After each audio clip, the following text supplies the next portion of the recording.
آج ایک بات پوچھنا چاہتا ہوں، پیغمبر اعظم کانفرنس میں تشریف لانے والوں، مجھے ایک بات بتانا، کیا تمہیں ابھی اپنے نبی کی زبان پر یقین ہے یا نہیں؟ یقین انشاءاللہ بے شک۔ میرے آقا ارشاد فرماتے ہیں، لوگوں میرا تو ایمان یہ ہے، زمین پھٹ سکتی ہے، آسمان ریزہ ریزہ ہو سکتا ہے، کائنات بدل سکتی ہے، خدا کی قسم میرے نبی کی زبان نہیں بدل سکتی۔ بے شک، سبحان اللہ سبحان اللہ، واہ واہ سبحان اللہ۔ جب تمہیں یہی یقین ہے، جب اس یقین پہ قائم ہو، میرے سونے نبی نے ارشاد فرمایا، لوگوں بے نمازی جو ہے، بے نمازی اللہ نے اس کے لیے 12 مصیبتیں رکھی ہوئی۔ کتنی؟ 12 مصیبتیں۔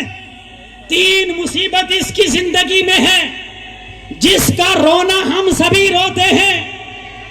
پیر صاحب، سید صاحب، مفتی صاحب، کوئی برکت کا تعویذ دیجئے، کام بہت کرتا ہوں، پیسہ بہت آتا ہے، مال بہت ہے، معلوم نہیں کہاں چلا جاتا ہے۔ بے شک۔ آؤ میں بتاتا ہوں، میرے نبی نے فرمایا یہ کہاں جاتا ہے۔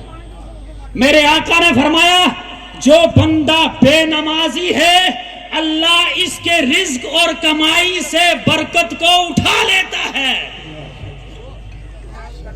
اگر ہمارے گھروں میں نماز نہیں، اگر ہمارے گھروں میں نماز نہیں، قرآن کی تلاوت نہیں، ذکر و اذکار نہیں، زکوٰۃ مال سے نہ نکلے تو برکت کہاں سے آئے؟ بے شک بے شک۔